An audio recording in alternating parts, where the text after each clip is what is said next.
تم ارادہ کرو خیر کا، اللہ توفیق دے گا اور انگلی پکڑ کر تمہیں پہنچائے گا۔ یہ ہے ہدایت کی وہ آخری منزل کہ جب وہ داخلہ ہوگا تو اہل جنت کی زبان پر یہ حمد کا ترانہ ہوگا، الحمدللہ الذی ہدانا لہذا وما کنا لنہتدی لولا ان ہدانا اللہ۔ اس میں یہ ہے کہ وہاں پہنچا دینا، لیکن اس دعا کو آپ یاد کر لیجئے، کبھی کوئی نئی بات آپ کے علم میں آ گئی تب بھی آیت پڑھیے، یہ اللہ نے مجھے علم دیا ہے، ہم اس قابل نہیں تھے کہ علم خود حاصل کر لیتے۔ وہ اس آیت کا ترجمہ کیا ہے؟ کل حمد کل شکر اس اللہ کا ہے جس نے ہمیں یہاں پہنچایا جنت تک، ہم پہنچنے والے نہیں تھے، ہم اپنے بل پر اپنی سمجھ سے اپنی کوشش سے پہنچنے والے نہیں تھے۔ وما کنا لنہتدی لولا ان ہدانا اللہ۔ اسی طرح آپ کو کسی مجلس میں کوئی آپ کو محسوس ہو کہ آپ کے دل کو کوئی روشنی ملی ہے، کوئی آپ کو ہدایت کا کوئی نقطہ ہاتھ آیا ہے، کوئی ہدایت کی طرف آپ کی کوئی توجہ ہوئی ہے، یہ دعا مانگیے، الحمدللہ الذی ہدانا لہذا وما کنا لنہتدی لولا ان ہدانا اللہ۔ چاہے وہ کسی کے ذریعے سے آیا ہو، لیکن الٹیمیٹ سورس تو اللہ ہے نا۔ خود اس کو کس نے بتایا تھا؟ اللہ نے بتایا تھا۔ ہمیں جس نے سکھایا ہے اسے کس نے سکھایا تھا؟ اللہ نے سکھایا تھا۔ اسی طرح الحمدللہ الذی صدقنا وعدہ واورثنا الارض نتبوأ من الجنۃ حیث نشاء۔ ایک جگہ یہ ترانہ آیا ہے، جنت والے ترانہ جو ہے کل حمد کل شکر اس اللہ کا ہے جس نے ہم سے اپنا وعدہ سچا کر دکھایا۔ اس نے ہم سے کہا تھا کہ تم میرے راستے پہ چلو گے میں تمہیں جنت دوں گا، آج ہمیں اللہ نے وہاں پہنچا دیا، زمین کا وارث بنا دیا گیا۔ وَأَوْرَثَنَا الْأَرْضَ، بعض نے کہا نہیں، ارض سے مراد ارض جنت ہے، جنت کی زمین کا ہمیں وارث بنایا۔ لیکن میری ذاتی رائے بھی یہی ہے، اصل میں حساب کتاب یہی ہوگا، میدان حشر اسی زمین میں ہوگا، اس لیے کہ قصہ زمین برسر زمین، آپ نے نیکی یہی کمائی ہے، بدی بھی یہی کمائی ہے، اس کی سزا بھی یہی ہوگی اور اس کی جزا بھی شروع یہاں ہوگی، لیکن شروع ہوگی، جزا کے مرحلے ہیں، پھر اس کے بعد جنت، آسمانی جنتوں کی طرف عروج ہوگا۔ لیکن وہ جو میں نے کئی دفعہ آپ کو بتایا ہے، قرآن مجید میں ایک نزل کا لفظ آتا ہے، نزل، اور ایک عربی میں ضیافت کا لفظ، ان دونوں میں فرق کیا ہے؟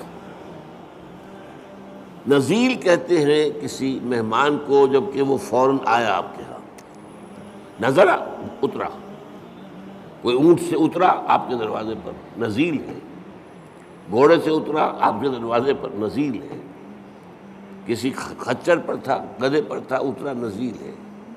آج آپ کار سے اترتے ہیں، نزیل ہے، نزلہ تو ہے۔ آتے ہی آپ کیا کرتے ہیں؟ موسم کے لحاظ سے کوئی ٹھنڈا یا گرم، فوری طور پر ٹھنڈا یا گرم جو ہے اس کی تبادل کی جائے گی، پھر ضیافت ہوگی، پھر اہتمام ہوگا، پھر جو ہے آپ اہتمام کے ساتھ کھانا تیار کریں گے، اس کو ضیافت ہے۔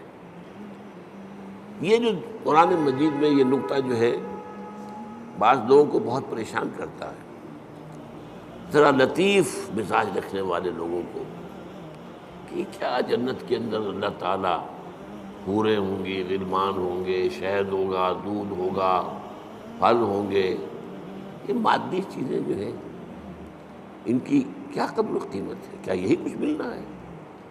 اس کا جواب یہی ہے، یہ نزل ہے، ابتدائی جو ہے مہمان نوازی اس سے ہوگی۔ اور کیوں ہونی ہے؟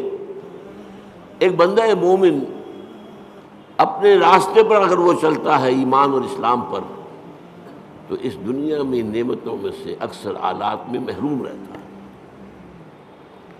حلال کے ذریعے سے کہاں آپ پھل لائیں گے، کہاں اپنے بچوں کو پھل کھلائیں گے؟ آپ کو تنگی ترشی کے ساتھ جو ہے آپ نے اپنے نفس کے اوپر بھی قابو رکھا ہے، آپ نے کوئی جنسی جو ہے بے راہ روی اختیار نہیں کی ہے، کہ جن خواہشات کو جو اللہ نے ہمارے اندر رکھی ہوئی ہیں ان کو کنٹرول کیا، روکا ہے. نہى النفس عن الهوى، خواہشات سے اپنے نفس کو روکے رکھا. تو میں سمجھتا ہوں اس کا منطقی جگہ یہی ہونی چاہیے کہ ان خواہشات کی بھرپور تسکین کا سامان کر دیا جائے جن سے تم نے ہمارے راستے پر چلنے کی وجہ سے اپنے آپ کو محروم رکھا. لیکن یہ نزول ہوگا. آخری جنت کے جو نعمتیں ہیں جو اور آگے درجے کھلیں گے، پھر چڑھنا ہوگا، صعود ہوگا. اس صعود کے بارے میں تو فرمایا ما لا عین رأت ولا اذن سمعت وما خطر علی قلب بشر. وہ جو اوپر کی جنتیں ہیں ان کی نعمتوں کے بارے میں حضور کے الفاظ ہیں، وہ تو وہ ہے جو نہ کسی آنکھ نے دیکھی، نہ کسی کان نے سنی، نہ کسی کے دل میں ان کا احساس اور ادراک وارد ہوا. وہ یہاں بیٹھ کر تو ہم اندازہ کر ہی نہیں سکتے. یہ تو ہم اندازہ کر سکتے ہیں نا کہ وہاں انگور ہیں، وہاں کھجوریں ہیں، وہاں جو بھی ہیں پھل ہیں، رمان ہیں، انار ہیں، وہاں دودھ ہے، وہاں شہد ہے، وہاں ہر چیز موجود ہے. یہ تو ٹھیک ہے، اگرچہ ان کے ذائقے جو ہوں گے وہ یہاں کے ذائقے کے مقابلے میں. چنانچہ تیسرے جو رکوع ہے سورہ بقرہ اس میں کہا گیا اتوبہ متشابہہ، وہ ملتی جلتی چیزیں ہوں گی. یہ بھی انار ہے، یہ انار، لیکن جنت کا وہ انار کچھ اور ہی ہوگا. اس کا ذائقہ آپ کے اس وقت تصور نہیں کر سکتے. اس انگور کا ذائقہ کچھ اور ہی ہوگا. آپ شہد جو ہے دنیا کا کتنا کھا لیں گے، تھوڑا سا دے کر دل بھر جائے گا. وہ شہد ایسا نہیں ہوگا. جیسے وہاں کی آگ ایسی نہیں کہ ایک دفعہ جلا دے تو بس جل گیا جسم، نہیں، پھر کھال دے دی جائے گی، پھر جو ہے دوبارہ اس کے اندر حس پیدا کر دی جائے گی. اس لیے کہ حس جو ہے، وہ سینسٹیونیس جو ہے، وہ تو اسی میں کھال میں ہے. کھال جلنے کے بعد آپ کا گوشت جل رہا ہوگا تو آپ پتہ بھی نہیں چلے گا کیا ہو رہا ہے، اس لیے کہ اس میں سینسیشن ہے ہی نہیں. تو بہرحال جنت کی نعمتوں کو میں آپ سے عرض کر رہا تھا کہ یہ یہیں پر میدان حشر ہے. اب میرا گمان ہے، اب یہ باتیں جو ہے وہ یقین کے درجے میں نہیں ہے، نہ ان کو عثمانی میں آپ لیجئے. میرا گمان یہ ہے کہ جہنم اس زمین کے پیٹ میں موجود ہے. آپ کو معلوم ہے جو وہاں کی گرمی ہے، جب آتش فشاں پھٹتا ہے تو کیا نکلتا ہے؟ لاوا. وہ چٹانیں جو ہیں پگھلی ہوئی، وہ لاوا، وہ سارا تو پیٹ میں ہے. اب کیا ہوگا سوچئے، ایک گیند ہے، فٹ بال ہے، اس کے پیٹ میں کچھ ہے. جب آپ اس گیند کو کھینچیں گے ادھر سے ادھر سے، چپٹی ہوگی تو درمیان کی چیز باہر آ جائے گی کہ نہیں؟ وَإِذَا الْأَرْضُ مُدَّتْ وَأَلْقَتْ مَا فِيهَا وَتَخَلَّتْ. وہ دن قیامت کا کیا جب زمین کو کھینچا جائے گا. وَإِذَا الْأَرْضُ مُدَّتْ إِذَا السَّمَاءُ انشَقَّتْ وَأَذِنَتْ لِرَبِّهَا وَحُقَّتْ وَإِذَا الْأَرْضُ مُدَّتْ وَأَلْقَتْ مَا فِيهَا وَتَخَلَّتْ وَأَذِنَتْ لِرَبِّهَا وَحُقَّتْ. اب وہ کھینچیں گے آپ تو اس کے اندر سے درمیان چیز باہر نکل آئے گی. یہ ہوگی جہنم. اس جہنم کا معاملہ اسی زمین میں سے. پھر وہی لفظ کہہ رہا ہوں، جس سے زمین برسر زمین.